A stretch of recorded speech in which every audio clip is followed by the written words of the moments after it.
오늘은 데살로니가전서 마지막 강의 말씀입니다. 마지막이에요. 오늘 마지막인 만큼 우리 지난 9번의 시간들을 통해 나누었던 강의 말씀들을 우리가 살펴볼 필요가 있겠죠. 간략하게 한번 살펴보면 이런 것들이 있었어요. 처음에는 박해가 있었죠. 복음. 심한 박해 속에서 바울과 실라와 디모데는 데살로니가의 복음을 전했다는 거예요. 복음을.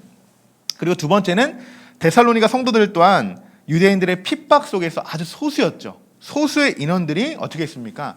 믿음을 끝까지 잃지 않았다는 거예요. 그 믿음을. 끝까지 믿음을 붙잡고 복음을 지키고 있었던 그 데살로니가 교인들이 있었습니다. 그리고 디모데를 파송했죠. 바울은 유대인들의 핍박이 심해서 어디로 피했습니까? 베레아로 처음에 피했다가 또 쫓겨서 아덴으로 가고 결국에 고린도까지 그렇게 피신하게 됩니다.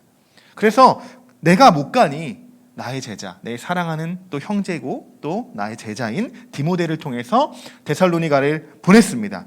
그래서 그 교인들의 상황을 접하게 되었죠. 그 교인들의 상황. 그들의 믿음, 그들의 상황은 어땠습니까? 너희의 믿음과 사랑의 기쁜 소식을 우리에게 전한다 하고 굉장히 기쁜 소식이 들려왔죠. 그들은 끝까지 믿음을 잃지 않았다는 그 기쁜 소식을 바울에게 전달했습니다. 자, 그리고 4장부터는 겉면의 메시지가 이어졌어요. 겉면의 메시지. 그 중에 제일 먼저 그들에게 말했던 바울의 겉면은 음란이었습니다. 음란을 버리라는 거죠. 당시 헬라 문화는 굉장히 성적으로 타락했다고 말씀을 드렸습니다. 그래서 음란에 관해 한번 이야기했었고, 그리고 재림에 관한 메시지를 보냈어요. 재림을 기다리면서 데살로니가 교인들의 그 삶은 어땠습니까? 부지런한 삶? 아니었죠. 그렇지 않았어요. 아무 일도 하지 않고 재림만 기다리면서 게으른 삶을 살아갔다는 거예요. 그런 삶. 그리고 재림을 기다리며 죽은 자들이 생겨나고 그 죽음을 바라보면서 소망 없는 자들과 같이 슬퍼했던 그들에게 메시지를 보냈습니다. 그리고 주님의 호령과 나팔 소리를, 이런 재림의 상황들을 살펴보았죠. 재림의 때 어떻게 되는지. 여러분 기억하실 거예요. 재림을 기준으로 이전에 죽은 자들 그리고 살아있는 자들이 어떻게 되었는가. 그 장면들을 우리가 살펴보았습니다. 그리고 재림의 때와 시기는 우리가 알 수 없다고 했죠. 우리 알 수 없다. 알 필요도 없다라고 이야기했어요. 하지만 재림은 어떻게 온다고 했습니까? 주의 날이 도둑과 같이 올 거라고 했어요. 도둑과 같이.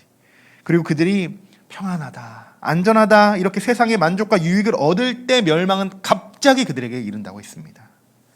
그리고 지난 시간 우리는 믿음과 사랑의 호신경, 구원과 소망의 투구를 써야 한다 이렇게 말씀을 드렸죠.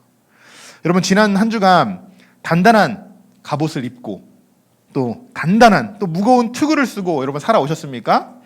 다 귀찮다고 다 벗어 제끼신 거 아니시죠? 네. 제가 지난 시간에도 이제 이렇게 9시간에 걸쳐서 9번의 시간에 걸쳐서 큰 주제로 이렇게 8번의 주제로 제가 나눠 보았는데요. 제가 하나하나 말씀드리니까 어떠십니까? 그래도 조금 이전에 말씀들이 묵상했던 말씀들이 기억이 나시죠? 그런 말씀들이 있었구나 이렇게 생각이 나실 거예요. 하나님께서 많은 은혜를 또 다양한 은혜들을 우리에게 허락하여 주신 그런 시간인 줄 믿습니다. 오늘 제가 여러분들에게 지난 시간에 나누었던 말씀들을 총정리해서 제가 설명을 드렸는데요. 제가 오늘 이렇게 전체적인 내용을 먼저 말씀드린 이유가 있어요. 우리가 살펴본 이유가 있다는 거죠. 오늘 말씀은요, 지금까지의 모든 내용들, 이 전반적인 데살로니가의 내용들의 지식이 없이는 이해가 되지 않는 그런 말씀입니다. 딱 보면 그렇구나 라고 생각되지만 이 말씀이 잘못하면 다르게 해석될 수 있는 부분이에요. 그래서 전체적인 데살로니가의 이 말씀을 우리가 먼저 살펴보게 된 것입니다. 자, 그럼 오늘 본문이 어떤 말씀이길래 목사님 이렇게 이야기하시는 걸까 생각이 되어지실 겁니다. 자, 말씀을 우리가 함께 읽어볼 텐데요. 16절과 18절이에요. 아주 유명한 말씀이죠. 우리 같이 한 목소리로 한번 읽어보겠습니다. 항상 기뻐하라. 쉬지 말고 기도하라. 범사에 감사하라. 이것이 그리스도 예수 안에서 너희를 향하신 하나님의 뜻이니라. 아멘. 네, 아주 유명한 말씀이에요. 교회 다니지 않는 사람들도 한 번쯤은 다 들어봤을 만한 그런 말씀이죠. 그죠? 뭐 집에 가도 식당을 가도 늘 붙어있던 그런 말씀입니다. 그런데 우리가 이것을 주의해야 돼요. 이 말씀이 가장 데살로니가에 핵심적으로 지금 보내지고 있는 메시지인데요. 주의할 것은 무엇이냐? 대부분 말씀을 잘못 인용하는 부분들이 있다는 거예요. 이 말씀을. 중간중간에 있는 말씀만 어떻습니까? 우리가 쏙 빼서 우리가 인용할 때가 있죠. 그럴 때가 있어요. 그것을 마치 내 상황에 맞게끔 그 말씀만 딱 빼서 거기에 딱 붙인다는 거예요. 컨트롤 C, 컨트롤 V를 아주 잘합니다, 우리는. 또 타인의 상황에 잘 맞게끔 우리는 적용시킨단 말이에요. 이 말씀들을. 성경에 여러분 얼마나 유명한 말씀들이 많습니까? 많죠. 그런데 앞뒤 문맥도 살펴보지 않고서 그 말씀만을 집중해서 그 말씀이 전부인 것처럼 마치 그렇게 말한다는 것.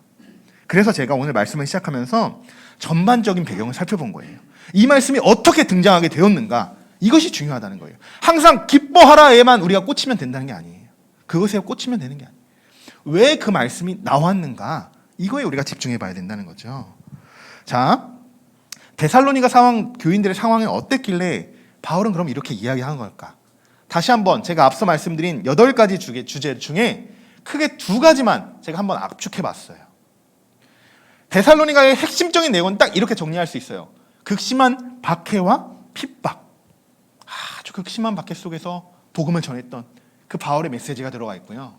그리고 그 안에서도 끝까지 믿음을 지켰던 데살로니가의 성도들의 그 마음과 그 정성들, 그리고 끝까지 믿음을 붙잡았던 그 인내가 있었다는 거예요. 그리고 뭐냐? 재림에 대한 메시지였다는 거예요. 재림에 대한 메시지. 오늘 바울이 말하는 이 기쁨, 항상 기뻐해라라는 기쁨은요, 절대로 세상적인 기쁨이 아닙니다. 여러분도 잘 아시죠? 절대로 세상적인 기쁨이 아니에요. 극심한 박해와 핍박이 뒤따르고 환난과 고통이 뒤따르는 기쁨이라는 거예요. 말씀드렸죠. 우리가 잠시 봤던 극심한 박해와 핍박 속에서 누리는 기쁨. 항상 기뻐하라는 거죠. 재림 속에서 항상 기뻐하라는 겁니다. 자, 그러면 진짜 우리는 여러분 이것을 현실로 한번 생각해 보세요, 여러분. 재림이 여러분 현실이라고 생각하시고 여러분 안에 정말 아주 극심한 박해가 있다고 생각해 보십시오. 그 안에서 기뻐하라고 메시지를 말합니다. 이것이 여러분 진짜 진정한 기쁨이 될까요? 우리에게? 여러분은 이런 상황 속에 우리가 처해 있음에도 불구하고 제가 여러분에게 항상 기뻐하십시오 말하지만 여러분 안에서, 이렇게 내면에서 정말 나는 기쁘다, 난 정말 기쁘다 라고 이렇게 확신할 수 있냐는 거예요. 여러분, 우리는 이 질문에 아멘이라고 대답할 수 있어야 될 줄 믿습니다. 그럴 수 있어야 한다는 거예요. 바울은 기쁜 상황에서 그들에게 기뻐하라고 이야기하지 않아요. 기뻐하라고 이야기하지 않습니다. 자, 오히려 반대로 기뻐할 수 없는 상황 속에서 그들에게 기뻐하라고 이렇게 이야기하고 있다는 것입니다. 바울은 항상 기뻐하라 이런 말씀을 하면서 빌립보서도 바울이 빌립보에 전한 메시지죠. 빌립보에서 똑같이 한번 반복합니다. 바울이 이 말씀을요. 자, 여기서는 이렇게 이야기해요. 한번 같이 읽어볼까요? 주 안에서 항상 기뻐하라. 내가 다시 말하노니 기뻐하라. 아멘. 똑같죠. 항상 기뻐하라라고 기록되어 있어요. 근데 그 앞에 뭐가 붙습니까? 주 안에서가 붙는다. 주 안에서. 여러분, 이 말씀은요, 예수님 안에서 기쁨을 누리라는 이야기입니다. 예수님 안에서 누리는 기쁨은요, 어떤 기쁨일까요? 영적인 기쁨이에요. 영적인 기쁨. 결국 바울이 오늘 말하고자 하는 기쁨은요, 영적인 기쁨을 이야기하는 것입니다. 자, 그럼 17절에 나오는 또 쉬지 말고 기도하라는 말씀, 어떤 말씀일까요? 쉬지 말고 기도하라. 이 말씀은요, 재림을 기다렸던 자들이 있죠. 재림만 기다렸던 자들이 있었어요. 그들이 딱 이 말씀을 들었을 때는 뜨끔했을 거예요. 그들은 재림을 기다리면 아무 일도 하지 않았죠. 그저 기도만 했어요. 집에 있는 설거지도 안 했어요. 빨래도 안 했어요. 기도만 했어요. 그럼 이런 기도하는 게 잘못된 걸까요? 우리가 지난 시간에도 우리가 이 재림을 기다리면서 그들의 상황도 살펴봤지만 기도하는 게 잘못됐다고 하는 것이 아니에요. 지금 말하고 있는 것은요, 기도자의 삶을 지적하고 있는 거예요. 기도자의 삶을. 그들의 삶은 어땠습니까? 게을렀다는 거예요. 게을렀다는 거. 이 말씀은 아무 일도 하지 말고 기도만 해라, 이런 말씀이 아니라는 거예요. 이런 말씀. 쉬지 말고 기도하라는 것은요, 일단 이런 말씀이 적용되어 있습니다. 규칙적으로 일정한 시간을 정해놓고 기도하라, 이런 메시지가 들어있고, 또 하나는 언제나 기도하는 마음으로 살아가라 라는 바울의 겉면의 메시지라는 거예요. 정말 쉬지 않고 한시도 쉬지 않고 기도만 하라는 그런 메시지가 아니라는 거예요. 즉 기도하는 사람의 행실을 지적하고 있다는 거예요. 자, 그리고 18절에 범사에 감사하라고 이야기하고 있습니다. 자, 근데 항상 기뻐하는 것, 쉬지 말고 기도하는 것, 여러분 어디에 포함되어 있습니까? 범사에 포함되어 있어요. 범사란요, 모든 일을 말하는 거죠. 모든 일. 이것은 즉 하나님의 주권을 인정해라 라는 것입니다. 모든 삶에, 너희의 모든 삶 속에서 하나님의 주권을 인정해라. 잠언 3장 6절에도 이렇게 말씀하고 있어요. 너는 범사에 그를 인정하라. 그래야만 내 길을 지도하시리라. 범사는요, 하나님의 인도하심을 인정하는 거예요. 인정하는 것. 이것이 왜 중요하냐? 여러분, 우리의 주권이 하나님께 속한다는 것을 우리는 인정하게 될 때, 우리가 그것을 인정하게 될 때 하나님께서는 우리의 길을 인도하시기 때문입니다. 그래서 범사에 그를 인정하는 것, 범사에 감사하는 것이 중요한 것이에요. 사실 항상 기뻐하라, 쉬지 말고 기도하라, 범사에 감사하라. 이 셋 중에요, 좀 어떻게 보면 가장 중요한 것은 범사에 감사할 수 있는 거예요. 감사할 수. 왜냐? 이런 범사에 감사해야지 기도할 수 있어요. 이 범사에 감사하지 않으면 기도할 수 없습니다. 범사에 감사해야 우리가 기뻐할 수 있어요. 그래서 범사가 중요한 거예요. 그리고 18절 하반절을 보시면 이렇게 쓰여 있죠. 이 부분을 놓치는 사람들이 굉장히 많아요. 제가 말씀드렸죠. 늘 항상 기뻐하라, 쉬지 말고 기도하라, 범사에 감사하라. 이것만 우리가 집중하고 있단 말이에요. 그런데 여러분, 이 말씀 뒤에 이렇게 쓰여 있습니다. 같이 한번 읽어볼까요? 범사에 감사하라. 이것이 그리스도 예수 안에서 너희를 향하신 하나님의 뜻이니라. 아멘. 대부분 사람들은 여기까지 적용하지 않죠. 야, 항상 기뻐해야 돼. 항상 기뻐해야 돼. 쉬지 말고 기도하라고 했잖아. 범사에 감사해야지. 우리가 늘 이렇게 동료들에게, 믿음의 동역자들에게 이렇게 이야기합니다. 이렇게 말하는 것이 하나님의 뜻이래. 이렇게까지 적용하지 않는다는 거예요. 그런데 이 부분에 진짜, 이 말씀이 진짜 중요한 건 뭡니까? 앞서 말씀드렸듯이요, 이 세 가지는요, 예수 그리스도 안에서를 전제하고 있어요. 예수 그리스도 안에서를 전제하고 있어요. 이 부분을 놓쳐서는 안 되는 거예요. 자, 결과적으로 이것은 무엇입니까? 너희를 향하신 하나님의 뜻이다 라고 이야기하고 있는 거예요. 오늘 본문 제목이기도 합니다. 우리 옆 사람과 한번 이렇게 인사 나눠봤으면 좋겠습니다. 길어요. 기뻐하고 기도하고 감사합시다. 한번 이렇게 인사 나눠볼까요? 기뻐하고 기도하고 감사합시다. 감사합시다. 네. 여러분, 기쁘시죠? 네. 늘 기도하시죠? 범사에 감사하시죠? 그것이 하나님의 뜻입니다, 여러분. 그것이 하나님의 뜻이에요. 데살로니가 5장에서는요, 항상 기뻐하라 라는 말씀 외에도 우리가 중요하게 봐야 되는 말씀들이, 여러 말씀들이 있습니다. 자, 19절부터 나오는 말씀인데요, 19절부터 우리 22절까지 우리 한번 같이 읽어보도록 하겠습니다. 성령을 소멸하지 말며 예언을 멸시하지 말고 범사에 헤아려 좋은 것을 취하고 악은 어떤 모양이라도 버리라. 아멘. 여러분, 항상 기뻐하라는 말씀 뒤에 이런 말씀이 있는지 모르셨죠? 늘 우리가 그 세 구절만 보잖아요. 그런데 그 뒤에 이런 말씀이 있다는 거예요. 이런 말씀. 자, 오늘 말씀을 볼 때 뭘 염두에 둬야 된다고 말씀드렸습니까? 지금 데살로니가 교인들의 상황을 우리가 잘 알고 있어야 된다는 거예요. 알고 있어야 된다. 다시 말해, 지금 그들의 상황에서 가장 많이 노출되어 있는 것, 위험 요소들은 바로 이것이다라고 이야기하는 것입니다. 그들의 상황에. 바울은요, 제일 먼저 이야기하는 것이 성령을 소멸하지 말라고 이야기해요. 성령을. 현대인의 성경에서는요, 이 말씀을 이렇게 번역하고 있어요. 성령님의 활동을 제한하지 말라. 이렇게 이야기한단 말이에요. 하나님에 대해서 그들은 스스로 제한해버린다는 거예요.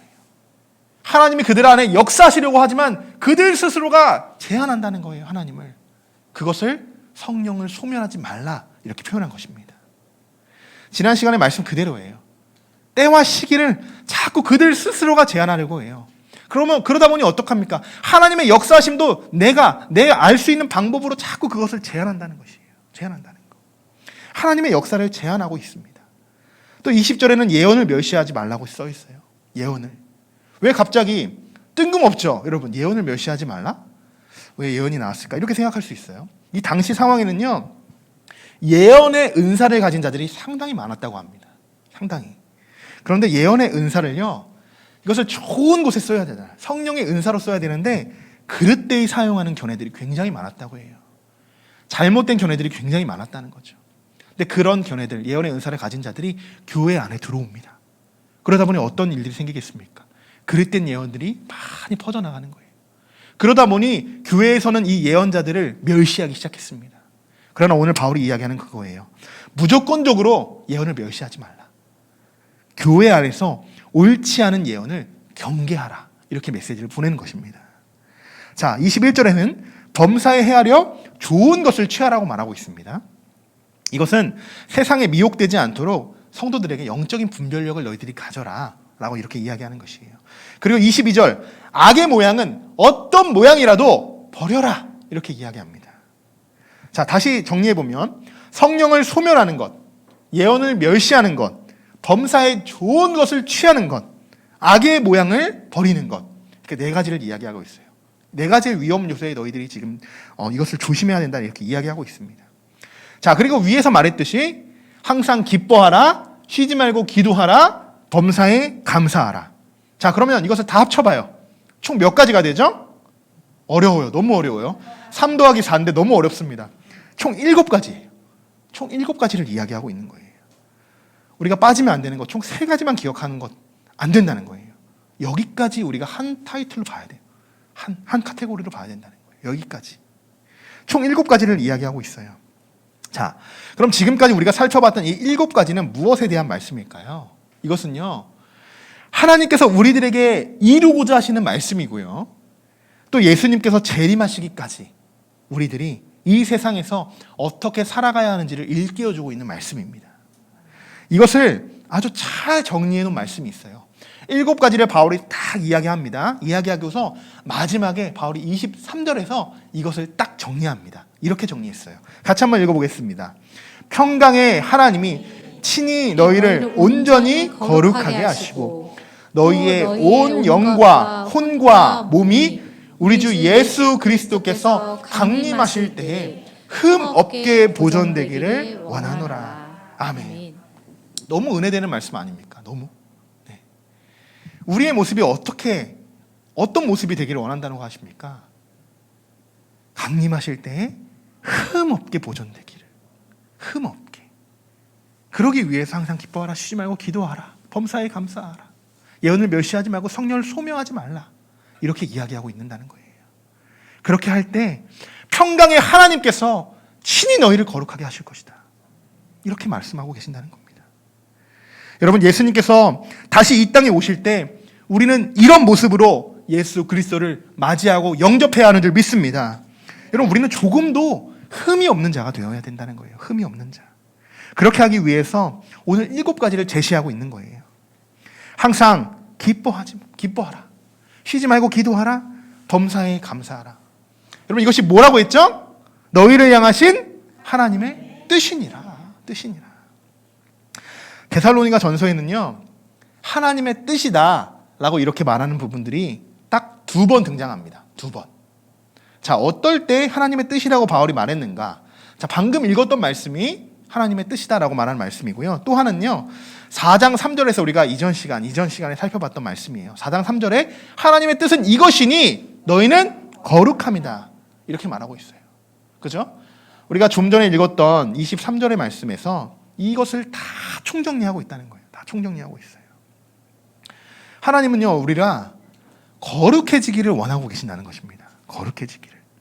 그런데 여러분, 우리 스스로가 거룩해질 수 있을까요? 없습니다. 우리 스스로는 절대 거룩해질 수 없어요. 그럼 우리가 거룩해질 수 있는 방법은 뭐냐? 오늘 말씀에 써있는 그대로예요. 그리스도 예수 안에서 너희를 향하는 하나님의 뜻이니라. 즉 하나님의 뜻대로 우리가 살아갈 때, 그럴 때 우리는 자연스럽게 거룩함을 우리가 갖고 거룩한 모습으로 우리가 살아갈 수 있다는 것입니다.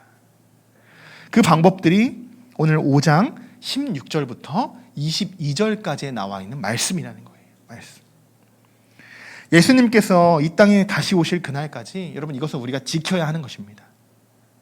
또 우리가 잠시 이 세상에서 잠들기 이전까지 우리가 지키고 행해야 되는 것입니다. 늘 우리가 점검해야 하는 것은요, 우리의 성령을 감소시키는 것이 무엇인지를 발견해야 돼요. 우리를. 또 거룩함을 방해하고 있는 것이 무엇인지를 우리가 발견해야 됩니다.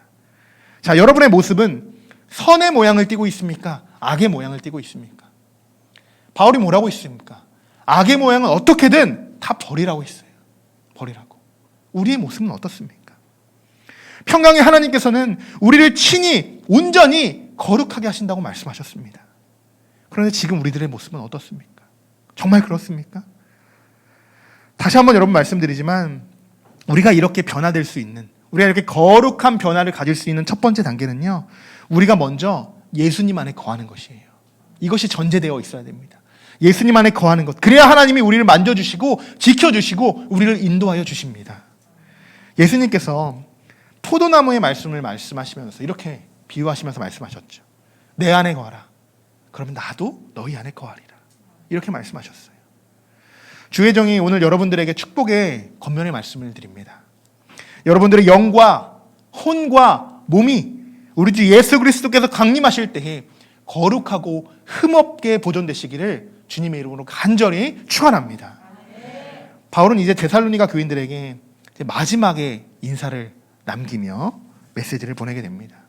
자, 그중 27절의 말씀을 우리 한번 같이 읽어보도록 하겠습니다. 내가 주를 힘입어 너희를 명하노니 모든 형제에게 이 편지를 읽어주라. 아멘. 바울은 너희에게 명하노니라고 쓰여 있어요. 그렇죠? 너에게 권하노니, 내가 권면한다, 뭐 이런 말을 많이 쓰죠. 바울이 많이 사용하는데 특별히 이 말씀에는 명한다라고 써 있어요. 이건 무슨 말씀입니까? 명령이에요. 명령. 권면의 메시지가 아니라는 거예요. 영적 지도자로서의 명령을 그들에게 전하는 거예요. 그 명령이 어떤 명령입니까? 모든 형제에게 이 편지를 읽어주라 라는 명령입니다. 여러분, 이 말씀을 보시면서 어떤 생각이 드셨습니까? 아, 오늘도 숙제가 있구나. 오늘도 숙제가 있구나. 맞습니다. 오늘도 숙제가 있습니다, 여러분. 숙제가 있어요. 지난번에 여러분 예배를 마친 후에 제가 오늘 말씀, 이 설교 영상을 여러분 지인들에게 꼭 보내십시오. 안 그러면 집에 못 보내드립니다라고 했어요. 그죠? 여러분 다 보내고 가셨는데, 여러분 근데 보내기 전에 여러분 어떻게 생각하셨습니까? 아, 이거 어떻게 보내지? 괜히 또 이상하게 생각하는 거 아니야? 그렇게 생각하죠. 그리고 그냥 보냈어요. 막상 보내니까 어떤 일이 벌어집니까? 전혀 아무런 일이 벌어지지 않아요. 막 하나님이 막 역사하셔서 막 교회 오고 막, 야, 이런 말씀 보내면 어떡해? 막 이렇게 악이 막 역사하고 이러지 않습니다. 전혀 그렇지 않아요. 그런데 저는 이런 과정들, 이렇게 주님의 복음을 여러 사람들에게 전달하는 것이 정말 귀한 것이라고 생각됩니다. 쉬운 방법이잖아요. 너무 쉽지 않아요, 여러분?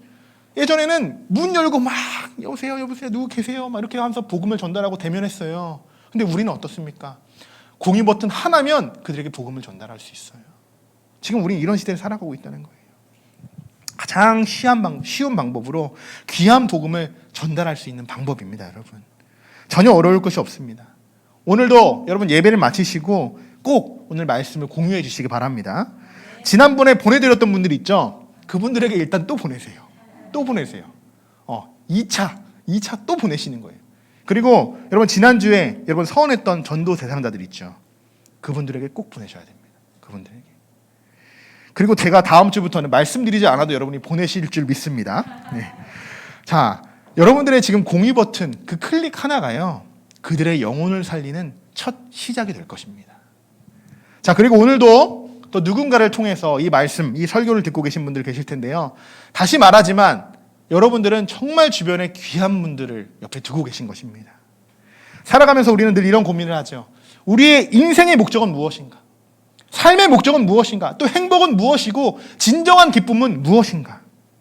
늘 이것을 세상 속에서만 여러분 찾으셨다면 오늘 다시 한번 말씀 속에서 한번 이것을 찾아보시는 것은 어떨까요? 여러분들에게 제가 권면을 드리면 여러분 이것입니다. 딱 하나예요. 하나님이 누구신지 한 번만 여러분 귀를 기울여 주시기 바랍니다. 여러분들 사랑하는 지인분들이 여러분에게 오늘 말씀을 전했어요. 그 정성을 생각해서라도 한 번만 하나님이 누구지? 예수님이 누구지? 라는 그런 집중 그리고 관심을 기울여 주셨으면 좋겠습니다. 여러분의 관심의 시작이 여러분의 모든 문제를 해결해 줄 출구가 될 것이고, 또한 하나님께서 여러분의 영과 혼과 몸을 지켜주실 것입니다. 여러분도 또한 거룩한 그리스도인으로 하나님이 변화시켜 주실 그날을 여러분 기대하시고, 하나님께서는 여러분 계속 당신을 기다리고 계십니다. 자, 이제 오늘 말씀을 정리하도록 하겠습니다. 자, 오늘은 끝으로 데살로니가 전서의 이제 말씀을 마치게 됩니다. 마치게 되는데요.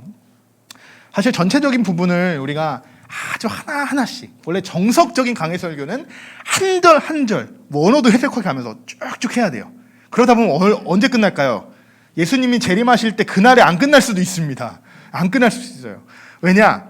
너무나도 하면 우리가 또 삶에 적용도 시켜야 되고, 이것을 또 우리가 우리의 안에 우리 교회 상황에 맞게끔 이거 다 풀어가야 되기 때문에 강해 설교를 정말 원문에 가까운 강해 설교가 아니라 사실 주제 설교와 가깝게 강해 설교를 이어가고 있어요. 그것이 이제 저의 강해 설교 스타일인데, 너무 우리가 이것을 하나하나 찝고 넘어가지 못했던 것은 사실입니다. 더 중요한 부분들도 많아요. 오늘 말씀 안에서도 한 두세 편의 설교를 더 우리가 집중적으로 다뤄라 하면 말씀을 다룰 수 있지만, 제가 이것이 나중에 시간이 되면, 또 기회가 된다면 다시 한번 이 데살로니가 말씀을 우리가 또 강의를 할 때 그때 또 새롭게 우리가 말씀을 전하고 또 들으면 되지 않을까, 이렇게 생각이 되어집니다.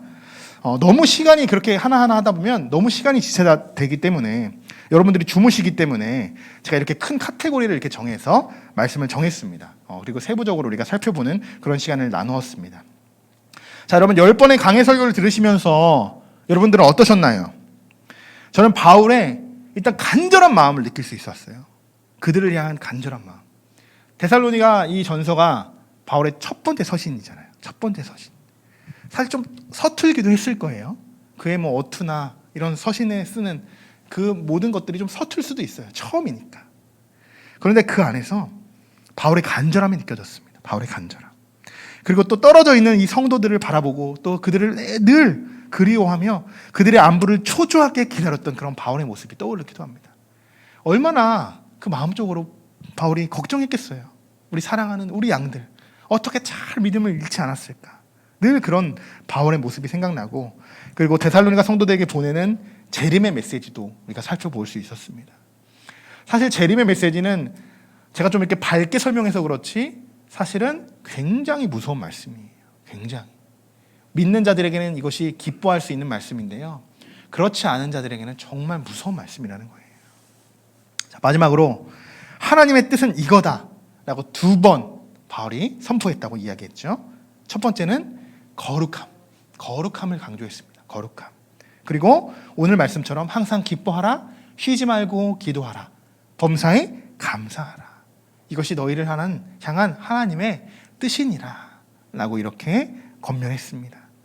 여러분이 그리스도 예수 안에서 거할 때 하나님께서 여러분을 온전히 거룩하게 하실 줄 믿습니다. 절대로 여러분 하나님이 주신 그 성령을 소멸하지 마시길 바랍니다. 그리고 악의 모양을 어떤 수가 있든 다 떨쳐버리십시오. 그렇게 오늘 하루도 또 이번 한 주도 하나님 안에서 흠 없는 그리스도인으로서 여러분 살아가시기를 주님의 이름으로 축원합니다.